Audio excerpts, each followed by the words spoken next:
Assalamualaikum warahmatullahi wabarakatuh.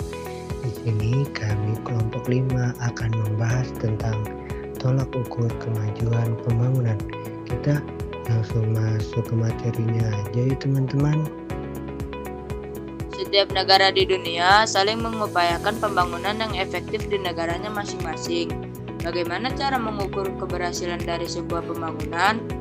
Ada dua indikator yang paling banyak digunakan sebagai tolak ukur pembangunan oleh negara-negara di dunia. 1. Indikator kemajuan ekonomi. 2. Indikator bidang sosial atau kualitas kehidupan manusia yang disebut dengan Human Development Index (Indeks Pembangunan Manusia). 1. Pertumbuhan ekonomi. Pembangunan dapat dikatakan berhasil apabila tingkat produktivitas ekonomi masyarakatnya cukup tinggi. Tingkat yang dimaksud adalah jumlah nilai barang dan jasa yang dihasilkan masyarakat dalam jangka waktu tertentu.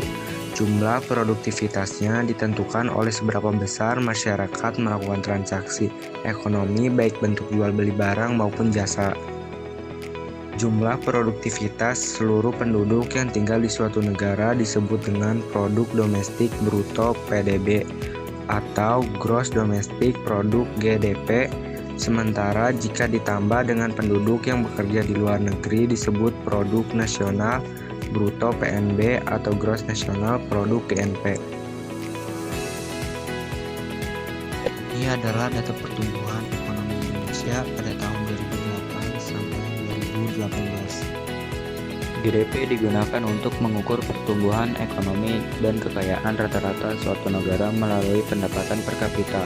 Namun peningkatan GDP belum menjamin pemerataan manfaatnya bagi masyarakat. Oleh karena itu, pemerintah melakukan redistribusi pendapatan untuk mencapai pemerataan sekaligus meningkatkan pertumbuhan ekonomi.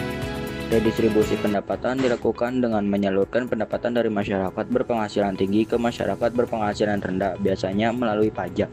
Tujuannya adalah memberikan jaminan sosial, menciptakan pemerataan pendapatan, serta mengurangi kemiskinan dan kesenjangan sosial.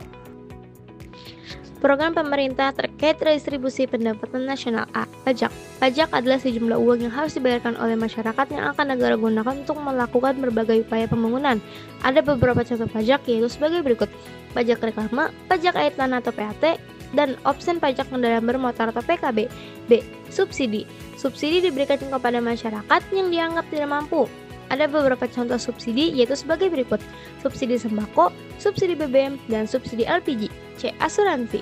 Dan asuransi negara didapat dari angsuran yang dibayarkan oleh peserta lain. Ada beberapa contoh asuransi yaitu sebagai berikut: asuransi kesehatan, asuransi pendidikan, dan asuransi pensiun. D. Kredit lunak. Masyarakat kecil yang ingin mengembangkan usaha bisa mendapatkan tambahan modal yang dipinjamkan oleh pemerintah. Ada beberapa contoh kredit lunak yaitu sebagai berikut: program kredit usaha rakyat, pinjaman pendidikan, dan kredit pemilikan rumah.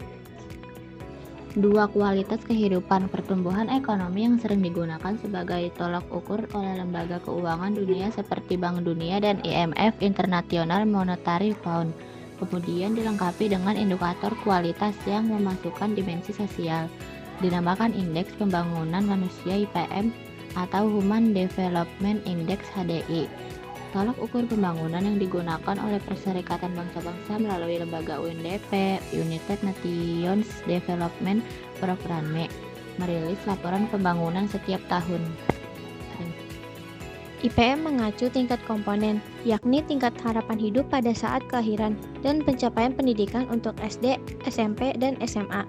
Contoh 3 komponen sebagai berikut. Yang pertama kesehatan, yaitu tingkat harapan hidup. Yang kedua pendidikan, yaitu rata-rata dan harapan lama bersekolah. Dan yang terakhir standar hidup, yaitu pendapatan per kapita. Itulah video materi tentang tolak ukur dari kelompok 5.